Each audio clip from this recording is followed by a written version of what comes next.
बड़े भाग्य से बड़े पुण्य से मिला गुरु का चातुर्मास। बड़े भाग्य से बड़े पुण्य से मिला गुरु का चातुर्मास। वर्षा योग में धर्म की वर्षा रचेगी एक स्वर्णिम इतिहास। विराट सागर जी महामुनि राज की जय। चर्या शिरोमणि आचार्य श्री विशुद्ध सागर जी मुनि राज की जय। उपाध्याय विभंजन सागर जी मुनि राज की जय। विश्वज्ञेय सागर जी मुनि राज की जय। आज की हम धर्म सभा प्रारंभ करें उसके पूर्व में मंगलाचरण के लिए श्रीमती आशा जी बड़जात्या को आमंत्रित करता हूं कि वो मंगलाचरण से इस धर्म सभा की शुरुआत करें। शांतिनाथ भगवान की जय। परम पूज्य उपाध्याय मुनि श्री विभंजन सागर जी मुनि राज की जय। मुनि संघ की जय। संसार के सागर में मिलते ना किनारे हैं, आ जाओ गुरुवर मेरे हम तेरे सहारे हैं। संसार के सागर में ओम नमो अरहंताणं, ओम नमो श्री सिद्धाणं, ओम नमो आर्याणं, ओम नमो जयाणं। नमो लोए सब साहुणं, नमो लोए सब साहुणं। गम से भरी दुनिया में कोई भी नहीं अपना, अरमान अधूरे हैं, टूटा है हर सपना। हमको भी शरण में लो, हम तेरे सहारे, आ जाओ गुरुवर मेरे हम तेरे सहारे। संसार के सागर में, संसार के सागर में। बोलो जयकारा गुरुदेव का, जय जय गुरुदेव। राजेश जी बड़जात्या अनिल जी काला को आमंत्रित करता हूं कि वो दीप प्रज्वलन पाद प्रक्षालन करे गुरुदेव के। ज्योति से ज्योति जगाते चलो, ज्ञान की गंगा बहाते चले चलो। ज्योति से ज्योति जगाते चलो, ज्ञान की गंगा बहाते चलो। जय बोलो विराट सागर जी मुनि राज। गुरुवर तेरे चरणों की मुझे धूल जो मिल जाए, चरणों की रज पाकर तकदीर। गुरुवर तेरे चरणों की जिनवाणी जग मैया, जन्म दुख मिट दो, जन्म दुख मिट दो, मरण दुख मिट दो। जिनवाणी जग मैया, जन्म दुख मिट दो, जन्म दुख मिट। वाणी से हमें धर्म लाभ प्रदान करे। नमोस्तु नमोस्तु नमोस्तु नमोस्तु। सभी लोग हाथ जोड़े पंच परमेश्वर भगवान का स्मरण करेंगे। ओम नमो हरिहंताणं,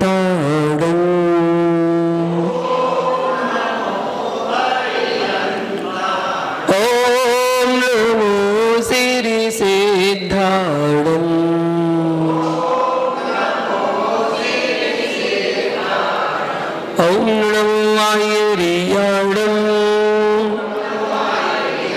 ओम नमो वज्रायाणं ओम नमो लये सौसाहुणं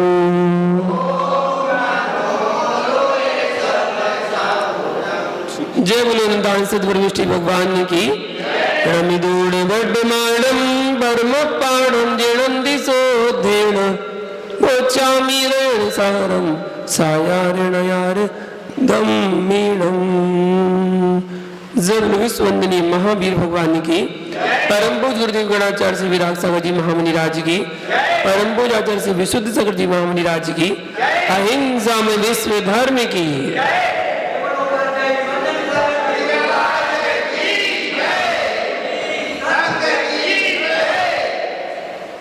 महानुभाव,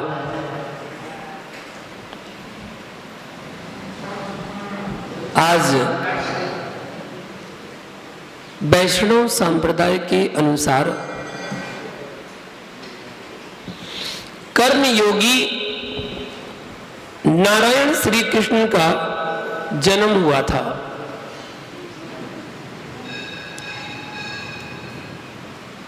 उस राज्य कुल में जन्म हुआ उनका जिसमें और भी महापुरुषों ने जन्म लिया।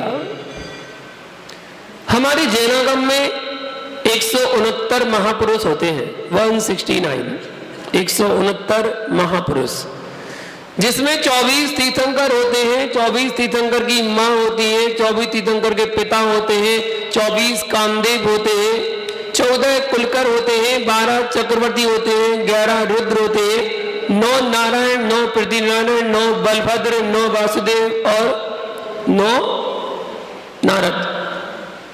इस प्रकार 169 महापुरुष होते हैं। इनमें से 63 को अलग कर दिया जाए तो 63 सलाका पुरुष कहलाते हैं।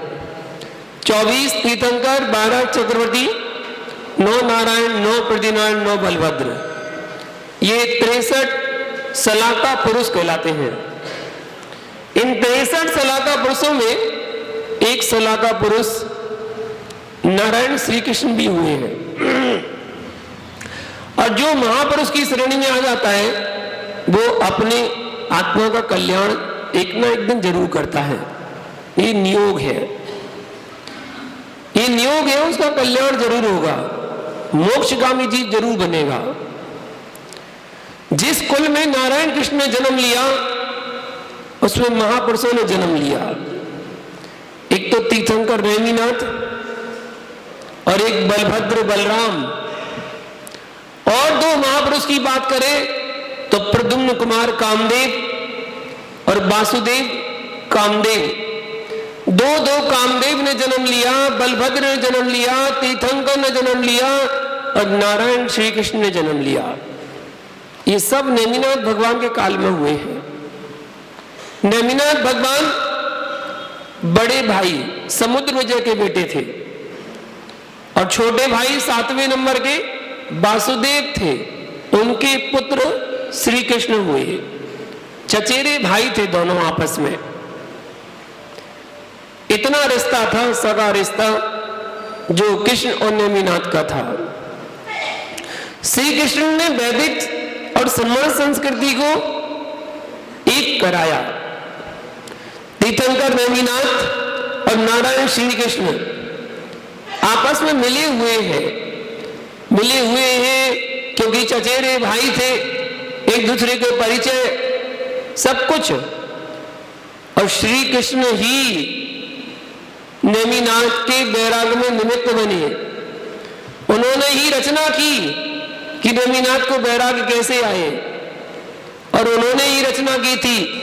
जब उन्हें पता हुआ, उन्हें ज्ञात हुआ कि हमसे भी बलवान कोई है, हमसे भी बलवान कोई है, तब उन्होंने कहा कि मेरा साम्राज्य का क्या होगा। चिंता हो गई अपने साम्राज्य की, नेमिनाथ के वैराग की नहीं हुई कि वैराग क्यों नहीं हो रहा। वैराग तो उन्हें होना ही था, वो तो तीर्थंकर जीव है, वो तो जग का कल्याण करने के लिए आए हैं। विचार करने लगे। वो हमारे छोटे मुनिराज सुनाते ना, भारी सभा लगी उस सभा में सबने पूछा कौन बलधारी, कौन बलधारी है, सबसे बड़ा बलवान कौन है? कोई कहे पांडव जोधा, कोई कहे पांडव जोधा और कोई कहे बनवारी। सब अपनी अपनी बता रहे हैं कि वो बलवान, वो बलवान, वो बलवान। तब जाके कहा गया कि नेमिनाथ बलधारी है। बोले कैसे बलधारी है? बुलाया गया और एक सांकल को छिंगली में लटका लिया उन्होंने। बोले इस सांकल को हिला के दिखाओ। सारे पांडव जोधा जो भी थे वो सारे उसमें लग गए, उस सांकल को नहीं गिरा पाए। तो सबको लगा कि सबसे बड़े बलवान तो नेमिनाथ है, इनसे बड़ा बलवान तो कोई है ही नहीं है। जिन्होंने अपनी नाक से पंचजन्य शंख को फूंक दिया, इतने बड़े बलशाली, नाग सैया पर बैठे ऐसे बलशाली। तब कृष्ण को लगा था कि हाँ बैराग ढूंढना पड़ेगा। तब वो निमित्त बने और विवाह की रचना की और बारात निकली और फिर उनको वैराग हुआ, वो निमित्त बने। तीर्थंकर नेमिनाथ और नारायण श्री कृष्ण, एक ने जैन धर्म को फैलाया और एक ने वैदिक धर्म को फैलाया। नारायण कृष्ण का जन्म जेल में हुआ, लेकिन जेल में जन्म लेना कोई बुरी बात नहीं है। बताओ, नारायण जीव महापुण्यशाली जीव और जन्म हो रहा है कहां पर? जेल में। तो जेल में जन्म लेना कोई बुरी बात नहीं है, लेकिन जेल में जीना और जेल में मर जाना ये बुरी बात है। जन्म लेना बुरी बात नहीं है। कृष्ण ने जेल के अंदर पैदा होकर भी प्रेम और एकता का संदेश दिया। जिन्होंने प्रेम के गीत गाए और मधुरता की बांसुरी बजाई और महान जीवन जिया, ऐसे थे नारायण श्री कृष्ण। राम को 14 वर्ष का वनवास जाना पड़ा और महावीर और आदिनाथ को जंगल जाना पड़ा। वो जंगल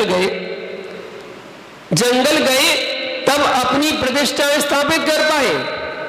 पर श्री कृष्ण ने कोई संन्यास धारण नहीं किया, कोई संन्यास नहीं लिया, कोई वैराग भी नहीं लिया, कठिन तपस्या भी नहीं की।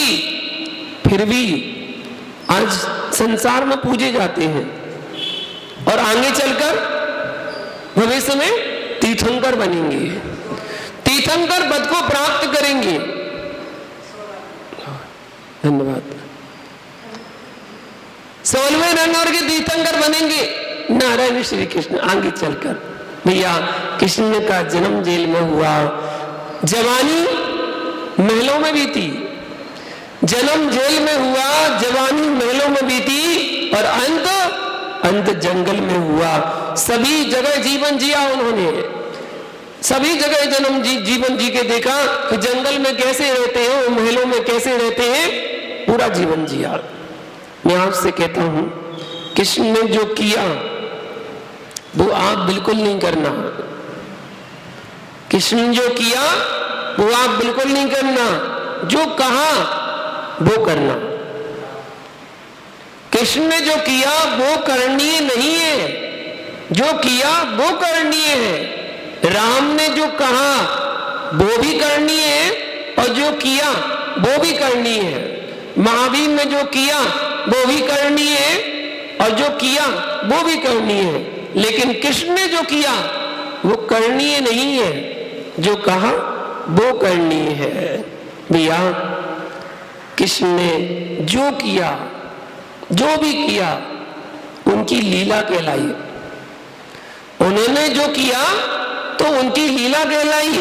आप करोगे तो अपराध माना जाएगा, आप करोगे तो अपराध माना जाएगा। उन्होंने मटकी फोड़ी, मक्खन चुराया, आप चुरा के दिखाओ। उन्होंने गोपियों को छेड़ा, गोपियों की मटकी फोड़ी, आप छेड़ के दिखाओ। उन्होंने गोवर्धन पर्वत उठाया, तुम सड़क का गोबर उठा के दिखाओ, करके दिखाओ, नहीं कर पाओगे। उन्होंने जो किया वो नहीं कर पाओगे। महाभारत में उन्होंने क्या क्या नहीं किया, सबने देखा उन्होंने क्या क्या किया, कैसे कैसे किया और कैसे कौरवों को पराजित कराया। उन्हीं की योजना थी, सारी योजना उनकी थी कि कौन कैसे मरेगा, कौन कैसे मरेगा, दुर्योधन को कैसे मारना है, कर्ण को कैसे मारना है, सब उनकी योजना थी, सबको मालूम है। उन्होंने जो किया वो अनुकरणीय नहीं है। हाँ, जो उन्होंने गीता में उपदेश दिया, महाभारत के मध्य गीता में उपदेश दिया, वो समझने वाला है। 3 महापुरुष हुए। एक तो राम, जिन्होंने मर्यादा देकर जीवन में नीरस दिया, मर्यादा देकर जीवन में नीरस दिया। कृष्ण दूसरे महापुरुष व्यक्ति हुए। कृष्ण ने नृत्य देकर रास दिया, एक ने नीरस दिया और एक ने रास दिया, और तीसरे हमारे महावीर हुए जिन्होंने विश्राम दिया। परम साधना के माध्यम से जिंदगी का आनंद लेना हो तो भैया बचपन कन्हैया जैसे जियो। परम जिंदगी का आनंद लेना हो तो बचपन कन्हैया जैसे जियो, जवानी राम जैसे जियो, और वृद्धापन हमारे महावीर जैसे जीवन जियो। जीवन जीना सार्थक हो जाएगा, जीवन पूरा सार्थक हो जाएगा। बचपन नटखट होना चाहिए, जो बच्चे करते ना नटखट, बचपन तो वैसा ही होना चाहिए, चुलबुली चुलबुली जैसी गार्गी है ना, चंचल। बचपन तो ऐसे ही होना चाहिए, बचपन में कोई बुराई नहीं है, बचपन ऐसा होना ही चाहिए। माँ बाप शिकायत करने आते हैं मुनिराजों के पास, अरे वो चाहे ऐसा है, बहुत उद्यम करता है, बहुत बोलता है, बहुत खेलता है। अरे वो नहीं खेलेगा क्या तुम खेलोगे? बताओ, वो चंद नटखट नहीं बनेगा तो तुम नटखट बनोगे क्या? तुम्हारी उम्र चली गई, जब तुम अपनी उम्र में थे तो तुम नटखट थे, अब तुम्हारी उम्र निकल गई, तुम्हारे बच्चे की उम्र है, वो तो नटखटपना करेगा।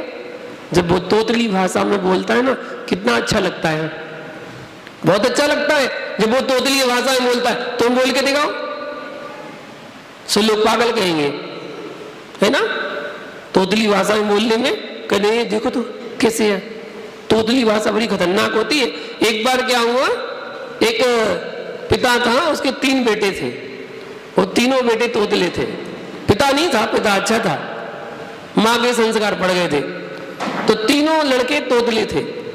युवा अवस्था प्राप्त कर ली उनने, माइंडेड अच्छे थे, खूब पढ़े लिखे थे, पढ़े लिखे भी थे, अच्छे बिजनेस भी करते थे, सब कुछ अच्छा था, बड़े हुए थे, लेकिन उनकी शादी नहीं हो पा रही थी, उनकी शादी हो ही नहीं पा रही थी।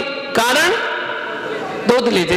जो भी लड़की वाले आए देखने तो बोले तोतले हैं, बोले नहीं करना नहीं करना, यहां से देख के चले जाए। सुंदर बहुत थे, बहुत सुंदर थे, पढ़े लिखे थे, जो अपने अपना काम करते थे, सब कुछ था, बस एक ही कमी थी। जब भी लड़की वाले देखने आए तो कहें वाह क्या बात तो बहुत बढ़िया है, लेकिन इनकी शादी क्यों नहीं हो पा रही है? तो घर जाके पता चला, घर जाके कैंसिल कर देते थे। अब बहुत परेशान था पिता। एक बार पिता के पास खबर आई एक दूसरे पिता की तरफ से कि हमारी 3 बेटियां हैं और आपके 3 बेटे हैं, मैं चाहता हूं कि तीनों का एक साथ ही विवाह हो जाए। बोले बहुत अच्छी बात है, बहुत ही बढ़िया बात है, आप तो आ जाओ, कभी भी आ जाओ। बोले हम आपके लड़कों को देखने आना चाहते हैं। बोले आ जाइए भाई। देखने के लिए बुलाया गया, आए। जब वो देखने के लिए आए तो उसके पहले लड़कों के पिता ने बोल दिया लड़कों से, देखो ध्यान रखना, कोई भी बिल्कुल बोलना नहीं इस बार, बिल्कुल मोल लेके बैठना, चुपचाप, बिल्कुल जो होगा मैं निपटा लूंगा, जो होगा मैं कर लूंगा, आप तो बिल्कुल चुपचाप रहना। तो उन्होंने कहा ठीक है पिताजी, ठीक है, उन्होंने बोल दिया। अब बोले ठीक है। जैसे ही वो आए लड़के के पिताजी, तीनों लड़के बैठे, पिताजी बैठे, साथ में लड़के के पिता माता और भी उनके रिश्तेदार आए देखने के लिए। देखते रह गए, आंखें खुली की खुली रह गई। ओहो कितने सुंदर बच्चे, क्या बात है। बड़े बेटे से बोला बेटा आपका नाम क्या है? तो बड़ा बेटा तो कुछ बोला नहीं, इशारा कर दिया पापा की ओर। पापा ने बड़े बेटे का नाम बोल दिया। बड़े से का नाम पूछा था, उनने तीनों के बता दिए। बोले राम श्याम, रामदास, घनश्याम दास, श्यामदास, राम श्याम घनश्याम।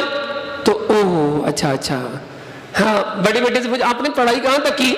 पिता फिर बोल पड़ा इतनी इतनी इतनी। बोले आपका काम क्या? बोले इसका ये, इसका ये, इसका ये। जितने क्वेश्चन पूछे सारे प्रश्नों के जवाब कौन दे? पिता दे, बस पापा देते जाए। अब बहुत सब कुछ अच्छा था, सब कुछ अच्छा लग रहा था, लेकिन लड़की के पिता को डाउट हुआ कि ऐसा तो नहीं, बच्चे गूंगे हो, बोलते नहीं हो, गूंगे हो। अब किसी के अंदर की पेट की बात निकलवानी हो ना, तो एक कहावत है, तारीफ करना शुरू कर दो उसकी। तो लड़की के पिता ने वही हथियार अपनाया और तारीफ करना शुरू किया। बोले वाह क्या बात है, आपकी पर्सनालिटी देखो। बड़े बेटे से कहा, बोले आपकी पर्सनालिटी देखो, आपका रंग रूप देखो, क्या सुंदर देखो, आपके तो कहने क्या है, बहुत बढ़िया। आपके तो चर्चे हमने बाहर सुनी है, बहुत आपके चर्चे सुने हैं। आप तो बहुत विद्वान है, बहुत ज्ञानी भी है, बहुत अच्छा है आपके अंदर तो बहुत खूबी है। तारीफ कर ही रहा था, इतने में बड़ा बेटा बोल पड़ा, कहता है अभी तो तुमने देते ही था, आने दे तो होता है क्या? बड़े बेटे ने बोल दिया अभी तुमने देता था, आने दे तो होता क्या? इतने में दूसरा बेटा बोला, कहता पाता ने तई थी तुम लियो, पाता ने तई थी तुम लियो। दूसरा बोल पड़ा, तीसरा बोला तुम तो ले, हम तो तब ले। समझ में आ गया? तुम तो ले, हम तो तब ले। तीनों बोल पड़े और तीनों रिजेक्ट। बोले अच्छा इसलिए इनकी शादी नहीं हो रही है। वो तीनों फिर से रिजेक्ट हो गए। बचपन ही नटखट होता है, युवापन नटखट नहीं होता। युवापन तो सीरियस होता है। सीरियस मतलब ऐसे नहीं मुंह बना के बैठे रहो, ऐसे भी नहीं, गंभीरता होना चाहिए। युवा अवस्था में अपने आप ही गंभीरता आ जाती है। तो बचपन कन्हैया जैसे नटखट होना चाहिए, युवापन राम जैसा होना चाहिए और वृद्धापन महावीर जैसा होना चाहिए। महावीर जैसी साधना हो और आपको भी महावीर जैसा ही बनना है। कृष्ण ने वैदिक परंपरा का परचम फैलाया और नेमिनाथ ने जिन शासन की पताका को फहराया। दोनों चचेरे भाई थे, लेकिन दोनों विपरीत थे।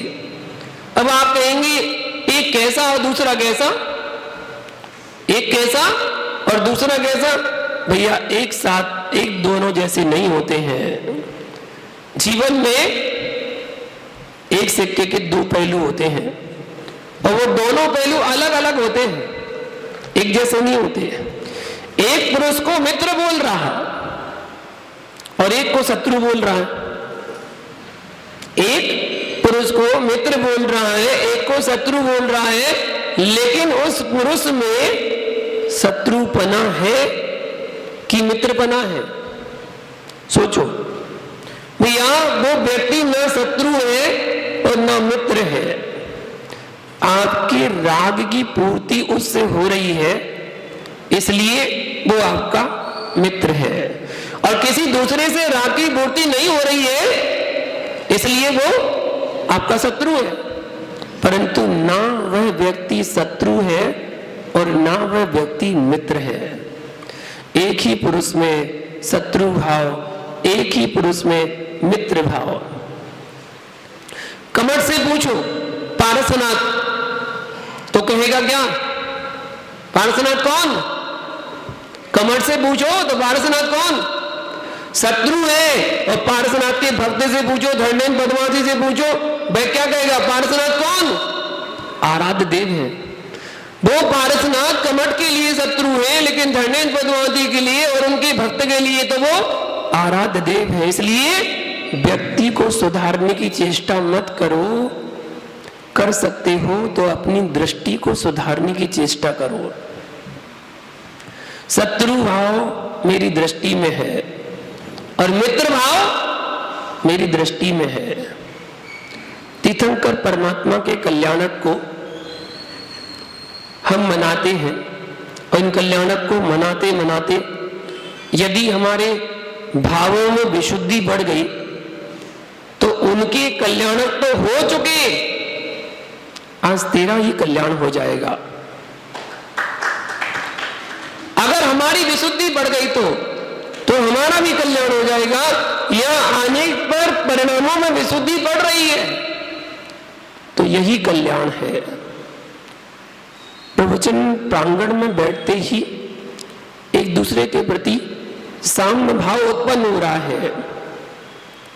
यथार्थ में धर्म यही है, जो आपका साम्य परिणाम है वही धर्म है। केवल जिनवाने के पेज पलटना, पूजा की द्रव्य को एक थाली में से दूसरे थाली में पटक देना, अपने हाथों में कलसा लेकर भगवान के ऊपर मस्तक छोड़ देना, एक मोती से लेकर लास्ट मोती तक जाप जप लेना, ये धर्म नहीं है। इनको करते हुए हमारी विशुद्धि बढ़ जाए और मन में साम्य भाव हो जाए, वो धर्म कहलाता है। जो अंतरंग विशुद्धि है, धर्म यही है।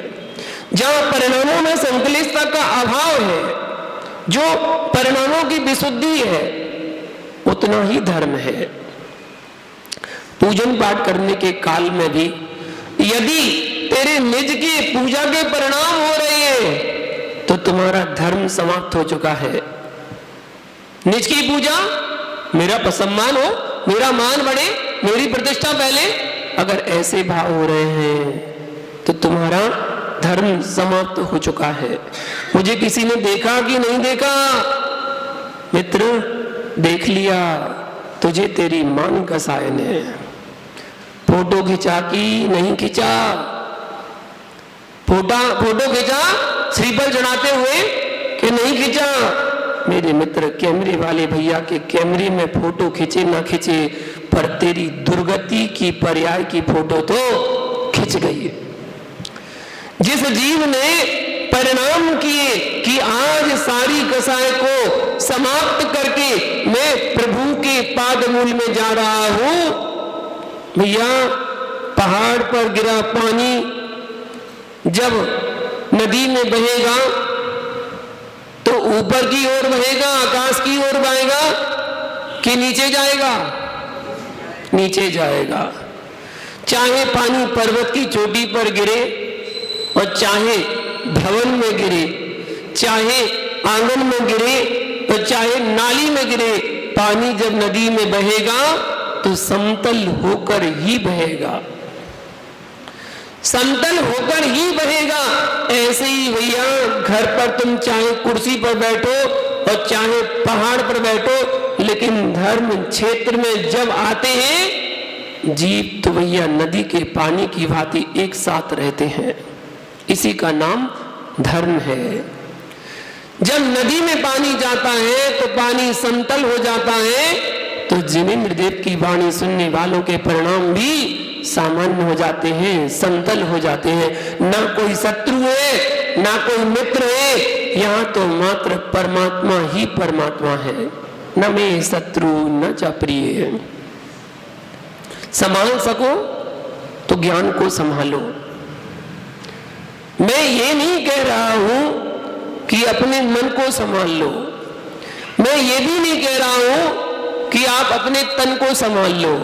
मैं तो ये कह रहा हूं, अगर संभाल सको तो अपने ज्ञान को संभाल लो। जितने भी उत्कर्ष को प्राप्त हुए हैं वे सब ज्ञान से हुए हैं, जितने भी विनाश को प्राप्त हुए हैं वो भी सब ज्ञान से हुए हैं। अनुवृत्ति भी धारा करेगा, अनुवृत्ति भी धारा करेगा तो ज्ञान से करेगा, और अनुबंध भी बनाएगा तो ज्ञान से करेगा। भैया, अणुबम भी बनाएगा तो ज्ञान से बनाएगा। एक विनाश की कगार है और एक उत्थान की चरम सीमा है। नवोत्थान करेगा तो ज्ञान से करेगा। यहां तक कि जीव ने मायाचारी भी की तो कैसे की? ज्ञान से की। आपने सामान कम तौल के दिया, मायाचारी की, छल कपट किया, कैसे किया? ज्ञान से कि अज्ञान से? ज्ञान से किया, जानबूझ के किया। जितने पाखंड फैलाए हैं सब ज्ञान से फैलाए हैं। ज्ञान का विपर्यास ही संसार है और ज्ञान का विपर्यास ही कुपथ है और ज्ञान का समीचीन रूप से प्रवण करना ही साधुपना है। मारीची का ज्ञान विपरीत न होता तो दीर्घ काल तक संसार में न भटकता। कमठ का ज्ञान विपर्यास न होता तो पारसनाथ पर उपसर्ग नहीं करता। रावण का ज्ञान विपरीत न होता तो राम जैसे महापुरुष की नारी का हरण न करता। और कंस का ज्ञान विपर्यास न होता तो नारायण कृष्ण के ऊपर उपसर्ग करने को तैयार न होता। कितने प्रयास किए थे कृष्ण ने बचपन से लेकर नारायण कृष्ण को मारने की। बचपन से ही पूतना को भेजा तो पूतना को मार दिया। जिन जिन को राक्षसों को भेजा उन सबको कृष्ण ने, नारायण कृष्ण ने मार दिया। जब जब व्यक्ति अनर्थ करने जाएगा सबसे पहले अपने ज्ञान को भ्रमित करेगा। जब तक ज्ञान का प्रयास नहीं कर लेगा तब तक विपरीत काम नहीं कर सकता है। रावण से कहा कि लंकेश आप क्यों परेशान होते हो, सीता राम को चाहती है। आप तो विद्याधर हो। आप कौन हो? विद्याधर हो। आप अपनी विद्या के बल से श्री राम का रूप बना सकते हो। तब रावण कहता है जितने तुम समझदार हो उससे कई गुना समझदार हम हैं। ये बोला आप कह रहे हो सीता राम को चाहती है, आप राम का रूप बना लो, पर आपको बोध होना चाहिए कि राम का रूप बनाने वाला क्या कभी पर स्त्री की आकांक्षा कर पाएगा। रावण के वचन थे कि राम का रूप बनाने वाला कभी पर स्त्री की आकांक्षा नहीं कर पाएगा। मैंने जब जब राम का रूप बनाया है तब तब मेरा सीता के प्रति उदास भाव आ गया। ओहो, रूप बनाने मात्र से परिणाम बदल सकते हैं। रूप बनाने मात्र से परिणाम बदल सकते हैं। या व्यक्ति जब अचानक अनाचार करने भी जाता है, कोई भी अनाचार करने भी जाता है तब भेष बदल कर जाता है। किसी युवा को धोती दुपट्टा पहनाओ और फिर कह दो कि भाई जाओ होटल में भोजन करके आओ। अभिषेक करके अभी फ्री हुआ, धोती दुपट्टा पहने हुए हैं और उससे बोले चलो चाट के ठेले पर चले, चाट खाने चले, तो वो क्या कहेगा? ठहरो मैं कपड़े बदल कर आता हूं। क्या कहेगा? ठहरो मैं कपड़े बदल कर आता हूं, क्योंकि धोती दुपट्टा पहनकर तुम होटल में जाने की ताकत नहीं रखते हो। होटल में भोजन करने के लिए पहले तुम्हें भाव बदलना पड़ता है और भेष बदलना पड़ता है। भाव भी बदलोगे और भेष भी बदलोगे, यानी कि ज्ञान का पहले विपर्यास करना है। ज्ञान का पहले विपर्यास करता है, भेष का विपर्यास करता है, तब कहीं वह पाप करने खड़ा होता है। और घर के परिणाम आप वहां पहने हो तो आप कहीं भी जाकर के खड़े हो सकते हो। चाट के ठेले पे भी खड़े हो सकते हो और होटल पे भी खड़े हो सकते हो अगर आप घर के कपड़े पहने हो। भैया भेष की इतनी कीमत है कि ये सारे के सारे जो वृद्ध लोग आते हैं, मुझे भी कभी कभी संकोच होता है जब कोई वृद्ध व्यक्ति आए और हमारे चरणों को, पैरों को छुए और बोले कि आशीर्वाद दे दो मुनिराज, आशीर्वाद दे दो मुनिराज, अपना हाथ हमारे सर पर रख दो मुनिराज, पीछे लगा दो मुनिराज। वृद्ध कोई कहता है तो अपने आप में संकोचित होते हैं, लेकिन क्या करें, भेष पूजनीय हो जाता है। जब भेष से पूजा हो सकती है तो भावों की पूजा क्यों नहीं हो सकती है।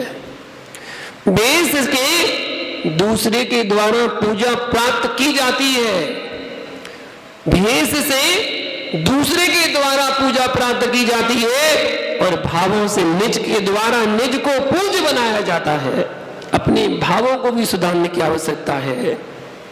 जितने बालकों अशुभ किए थे या करने के भाव कर रहे हैं या थे, जैसे बीड़ी पीना, सिगरेट पीना सीखे,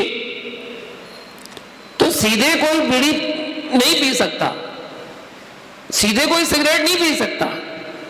जितने भी आप लोग जिनने भी बुरे भाव बनाए होंगे ना, गुटखा खाने के, तंबाकू खाने के, जर्दा खाने के, सिगरेट पीने के, ड्रिंक करने के, पान खाने के, जिन्होंने भी जैसे भी भाव बनाए होंगे पहले, तो सीधे जाके तुरंत सिगरेट नहीं पीने लग गए होंगे, गुटखा नहीं खाने लग गए होंगे। भैया, जब तक ज्ञान को विपरीत नहीं करता है तब तक कोई गलत कर ही नहीं सकता है। जितने जितने अनाचार जीव ने आज तक किए हैं, सबने ज्ञान को भ्रमित किया है। स्वयं ज्ञान को भ्रमित कर लेता, फिर अशुभ करने को खड़ा हो जाता है।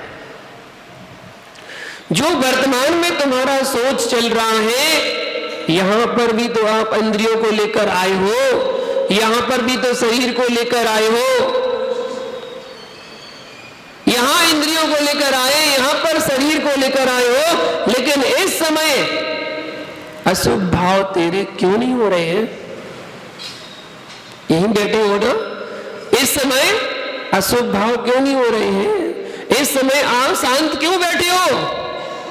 मुनिराज, ज्ञान इस समय विपरीत नहीं है। अशुभ करने के पहले व्यक्ति अशुभ सोचता है और सोच अशुभ ना बन पाए तो विश्वास रखना, जीवन में कभी अशुभ हो नहीं सकता। आप कर ही नहीं सकते, आप अशुभ कर ही नहीं सकते। यदि आपको संसार में उत्कर्षता चाहिए तो आपको अपने सदाचार को सुधार के चलना ही पड़ेगा। प्रतिष्ठा रावण जैसी चाहिए हो कि राम जैसी चाहते हो, विश्वास रखना, भक्त सबके मिलेंगे, भक्त सबके मिलेंगे, सहयोगी सबके मिलेंगे, सबके लिए सहयोग देने वाले मिलेंगे, सबका आदर करने वाले भी मिलेंगे। राम का भी आदर करने वाले मिलेंगे और रावण का भी आदर करने वाले मिलेंगे। जो लंका में रहता था वो रावण का आदर करता था और जो अयोध्या में रहता था वो राम का आदर करता था। आदर सत्कार करने वाले सबके मिलेंगे।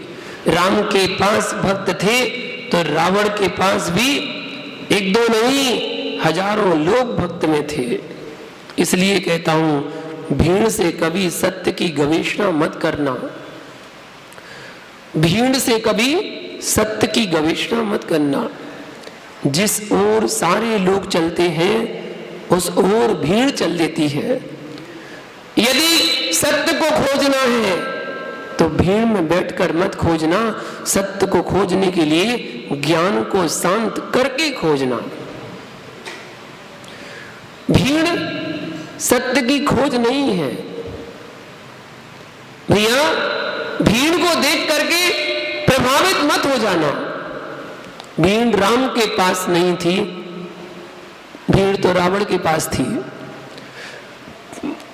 भीड़ देखकर सत्य का निर्णय जो करते हैं, नियत मानिए, वे सत्य से दूर होते हैं।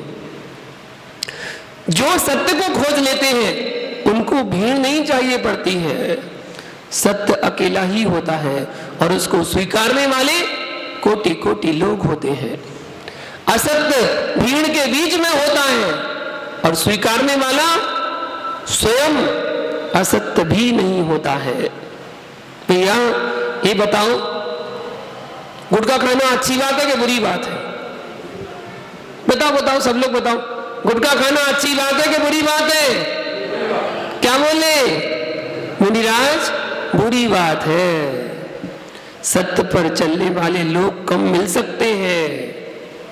सत्य एकांत में होता है और असत्य भीड़ में होता है। गुटखा खाने वालों की संख्या अधिक हो सकती है, लेकिन इस बात को गुटखा खाने वाला भी कहता है कि गुटखा खाना सत्य नहीं है, अच्छा नहीं है, खराब है। गलत करने वाला गलत को गलत ही मानता है। सत्य को मानने वालों की संख्या अधिक है कि असत्य को मानने वालों की संख्या अधिक है। सत्य मानने वालों की संख्या विश्व में सर्वाधिक है और असत्य मानने वालों की संख्या विश्व में अल्प है, कम है। मानने वालों की संख्या कम है। अब उस पर चलने ना चलने वाले की संख्या वो अलग बात है। श्रद्धा सत्य पर होती है, असत्य पर कोई श्रद्धा नहीं होती है। असत्य को जीव जी सकता है लेकिन असत्य को मान नहीं सकता। जी सकता है लेकिन मान नहीं सकता। मियां शराब पीना अच्छी बात है क्या? आप चिंता मत करना, मैं कुछ भी नहीं छुड़वा रहा, मैं तो पूछ रहा हूं। असत्य को झुकना ही पड़ता है, असत्य को झुकना ही पड़ता है सत्य के चरणों में। रावण को पहुंचना पड़ गया था राम के चरणों में, कमट को पहुंचना पड़ गया था पारसनाथ के चरणों में, और कंस को पहुंचना पड़ गया था श्री कृष्ण के चरणों में। जब युद्ध हुआ कृष्ण और कंस का तो कृष्ण ने ही पराजित किया था। तुझे अपने ऊपर करना ना भी हो तो भी कम से कम अपने बूढ़े माता पिता पर तो करना कर लेना, उनको रोना ना पड़े। इसलिए कोई व्यसन में मत पड़ जाना, कोई व्यसन में मत पड़ जाना, बुरे काम करने मत बैठ जाना। जैसे कृष्ण ने किया, जैसे कृष्ण ने किया वो काम करने मत बैठ जाना, वरना गड़बड़ हो जाएगी, आप भी पहुंच जाओगे। वो तो जेल में जन्म लिए थे, वो तो जन्म जेल में लिए थे, लेकिन काम उन्होंने ऐसे किए जो किए वो काम आप नहीं कर सकते हो। अगर आपने किया तो आप भी पहुंच जाओगे जेल में। उन्होंने गोपियों को छेड़ा, आप छेड़ोगे तो जेल में जाओगे पक्का। उन्होंने चोरी की, माखन चुराया, दूसरे घर में जाके तुम चुराओगे तो जेल में जाओगे।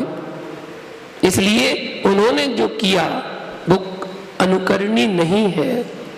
लेकिन जो गीता में 45 मिनट का उपदेश दिया महाभारत के बीच में, मात्र 45 मिनट में गीता का उपदेश दे दिया। कर्म जो करता है उसका फल उसे भोगना ही पड़ता है।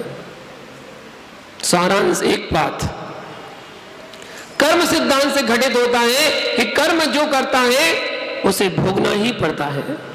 आपको पता, जब नारायण श्री कृष्ण का जन्म हो रहा था तो देवकी ने जन्म के पूर्व 7 शुभ स्वप्न देखे थे। 7 शुभ स्वप्न, जिसके फलस्वरूप बताया गया था कि वह पृथ्वी का स्वामी होगा, 3 खंड का स्वामी, ऐसा बताया गया था। 7 शुभ स्वप्न देखे थे। पहला स्वप्न देखा था सूर्य, और सूर्य का स्वप्न देखना अपने प्रताप से शत्रुओं को नष्ट करने वाला होगा, उसका फल था। दूसरा स्वप्न देखा था पूर्ण चंद्रमा, इसका फल था सबको प्रिय होगा, सबको प्रिय होगा, आबाल वृद्ध सबको प्रिय होगा। तीसरा देखा था दिग्गजों द्वारा लक्ष्मी का महाअभिषेक, मतलब फल क्या, अत्यंत सौभाग्यशाली एवं राज्याभिषेक से युक्त होगा, राजा बनेगा पुत्र। चौथा स्वप्न देखा था आकाश से नीचे आता विमान, उसका फल वह स्वर्ग से अवतीर्ण होगा। कोई भी नारायण प्रतिनारायण चक्रवर्ती बनते हैं, ये पूर्व जन्म के मुनिराज ही होते हैं। मुनि बनने पर कठोर साधना की और साधना के फल से इतना पुण्य एकत्रित किया था कि उस पुण्य के फल से वो मोक्षगामी जीव बन सकते थे, लेकिन निदान बंद कर लिया। कोई दर्शन करने के लिए चक्रवर्ती आया, नारायण आया, तो मुनिराज ने उनके वैभव को देखकर निदान बंद कर लिया। ओहो, इतना वैभव, मैं भी इस जैसा बनूं, अगली पर्याय में मैं भी ऐसा बनूं, ऐसे भाव मन में आए, निदान बंद हो गया। उस पर्याय में तो वो देव पर्याय में गए समाधि करने के बाद, और समाधि करके जब देव पर्याय से लौटे तो नारायण चक्रवर्ती, बलभद्र आदि ऐसे महापुरुषों में जन्म उनका ही होता है। चौथा स्वप्न देखा था, उसका फल स्वर्ग से अवतरित हुए थे वो। पांचवा स्वप्न देखा, दैदीप्यमान अग्नि को देखा, इसका मतलब अत्यंत कांति से युक्त होगा बालक। छठवां स्वप्न देखा, रत्नों की किरणों से युक्त देवों की ध्वजा, ये स्वप्न देखा, उसका फल वह स्थिर प्रकृति का होगा। और अंतिम सातवां स्वप्न देखा था, मुख में प्रवेश करता हुआ सिंह देखा, उसका फल था कि वह निर्भय होगा, किसी से डरेगा नहीं, निर्भय जीवन जिएगा। इन 7 स्वप्नों का फल था। महानुभाव, कृष्ण के पास मयूर पंख का एक कलंगी थी जो सर पे लगाते थे, और साथ में एक बांसुरी भी थी जो अपनी कमर में लगाते थे। बांसुरी हमें 3 गुणों को प्रदर्शित करती है। बांसुरी में 3 गुण होते हैं। कौन से गुण होते हैं? पहला गुण, बांसुरी से जब बुलवाओ तब बोलती है, जब बुलवाओ तब बोलती है, पहला गुण। दूसरा गुण बांसुरी में होता है, जब भी बोलती है तब भी मीठा बोलती है, जब बोलेगी मीठा बोलती है। इसलिए मैं बांसुरी से उनको बहुत प्यार था, बहुत प्यार। और तीसरा गुण है, उस बांसुरी में कोई गांठ नहीं होती है, फ्लैट होती है। तीसरा गुण होता है। ये 3 गुण बांसुरी में है, और बांसुरी के 3 गुण वो अगर हमने सीख लिए, हम जब भी बोले मीठा बोले, और जब बोलने की जरूरत हो तब बोले, और किसी से कोई मन में गांठ ना बांधे, बस यही 3 गुण अपने जीवन में अपनाने वाली बात है। द्रौपदी ने कृष्ण की उंगली कटने पर अपना पल्लू फाड़कर बांध दिया था, इसका फल मिला। द्रौपदी के जब चीरहरण हुआ तो कृष्ण ने उस चीर को बढ़ाया, ऐसा वैदिक मान्यता मानती है।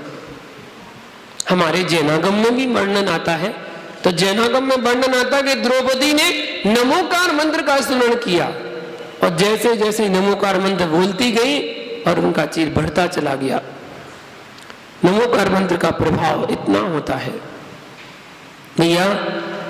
इसलिए जब भी बोलो अच्छा बोलो, मीठा बोलो, क्योंकि सांप का कांटा तो बच सकता है, पर वाणी का कांटा बचता नहीं है। इसलिए मधुर बोलो, अच्छा बोलो, और मित्रता निभाओ तो मित्रता भी अच्छी निभाओ। सुदामा जैसी, सुदामा ने 3 मुट्ठी चावल दिए थे कृष्ण को, जिसे बड़े प्रेम से लाया था वो सुदामा, तो कृष्ण ने उसे बड़े भाव से, अच्छे से, भावों से खाया था।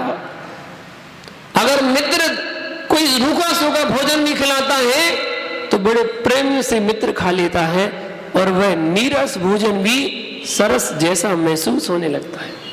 जैसे आप लोग मुनिराज को भोजन कराते ना, नीरस भोजन भी कराओगे ना तो सरस भोजन महसूस होता है, लेकिन उसमें वर्तमान के कोई मसाले नहीं डाले तो कोई बात नहीं, कम से कम अपना प्रेम का, स्नेह का, भावों का मसाला उसमें डाल दो, जिससे वो नीरस भोजन भी सरस भोजन बन जाता है, अच्छी मधुरता के साथ।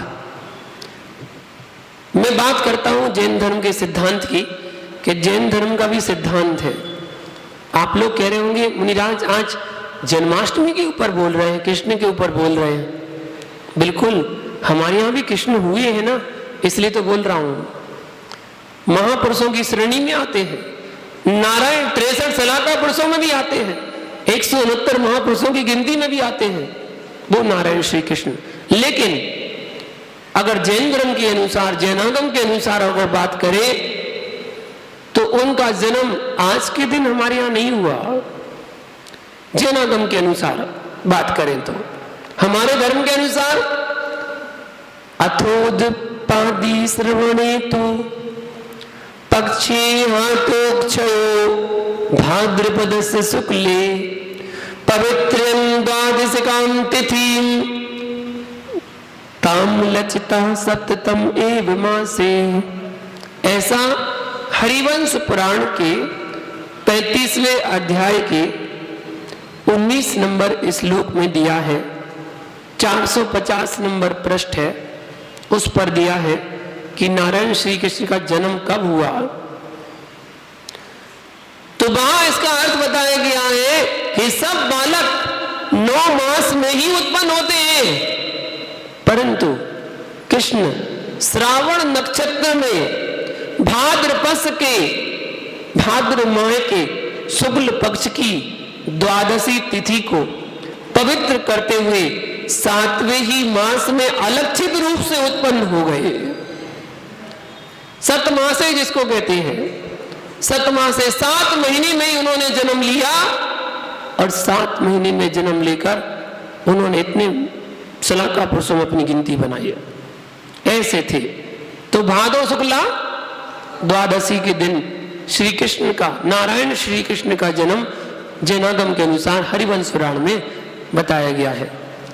अब जन्म चाहे भादो शुक्ला द्वादशी को हुआ हो या भादो कृष्णा अष्टमी को हुआ है, कुछ भी लगा लेना, नारायण श्री कृष्ण का जन्म जो हुआ था वो जन्म उन्होंने अपना जिया और जीवन जीकर ऐसी तीर्थंकर नामकरण वृद्धि का बंध बांधा। अपने जीवन में जो पुण्य किया वो पुण्य, ऐसा पुण्य किया जो पुण्य उनके जीवन का कल्याण करने वाला बन गया। द्वारका नगरी में मुनिराज का आगमन हुआ और मुनिराज अस्वस्थ थे, बीमार थे, उनकी औषधि चलनी थी। अब चौके तो घर घर में लगे, औषधि कहां पहुंचाई जाए। नारायण श्री कृष्ण ने बहुत औषधि बनवाई, औषधि के लड्डू बनवाए और लड्डू बनवाकर सभी चौकों में भिजवाए। सभी चौकों में भिजवाने के बाद रुक्मणी से कहा, रुक्मणी आप भी जाओ, मुनिराज को औषधि चलाना है, आप भी खुद देकर आओ, आप भी पड़गान करो। जब रुक्मणी ने भी वो औषधि चलाने के लिए मुनिराज के पास गए, इतनी पवित्र भावना, इतनी प्रबल भावना नारायण श्री कृष्ण की थी, जिसके प्रभाव से उन्होंने तीर्थंकर नामकरण की प्रकृति का बंध प्रारंभ किया और नेमिनाथ भगवान के समोषण में जाकर उन्होंने तीर्थंकर नामकरण की प्रकृति का बंध बांधा, जो आगे चलकर 16वें तीर्थंकर बनेंगे। ऐसे नारायण कृष्ण का जीवन हुआ। आज उनके जीवन के बारे में जाना और मैं आज उनके जीवन में से इतना ही कहूंगा कि उन्होंने जो धर्म का उपदेश दिया है गीता में, उसमें जो सार है उसको जरूर ग्रहण करना, सार ग्रहण करना, असार को छोड़ देना। इस बात का जरूर ध्यान रखना। हम अच्छे ग्रहण करते हैं, हम सूपा बनते, सूपा क्या बनते, सूपा बनते, चलनी नहीं बनते। चलनी का काम होता है सार को छोड़ देना और असार को ग्रहण कर लेना। कचड़े को ग्रहण करती है और अच्छे माल को छोड़ देती है। और सूपा क्या करता है, सार को ग्रहण करता है और असार को छोड़ देता है। कचड़े को फेंक देता है और अच्छे को अपने पास रख लेता है। तो हम भी ऐसा जीवन जिए कि हम भी सार को ग्रहण करें, अच्छा ग्रहण करें। क्योंकि हमारे शास्त्र में 3 चीजें होती हैं, गे, हे, उपादे। गे मतलब होता है जानना, हे मतलब होता है छोड़ना और उपादे मतलब ग्रहण करना।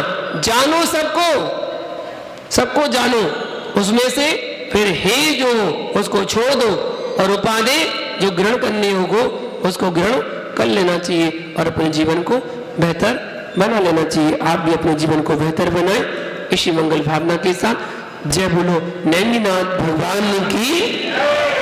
सूझे लोकालोक सोवाणी मस्तक नमो सदा दे तो दो, हे जिनवाणी भारती तो जपो निंद्रेन, जो तेरी शरणों गए सो पावे सुख चैन, देव भजो अरिहंत को गुरु सेवा निर्ग्रहण, दया धर्म पालो सदा यही मोक्ष का बन, धर्म कर संसार सुख धर्म करत निर्वाण, धर्म पंथ साधे विना नर तिर्यंच समान।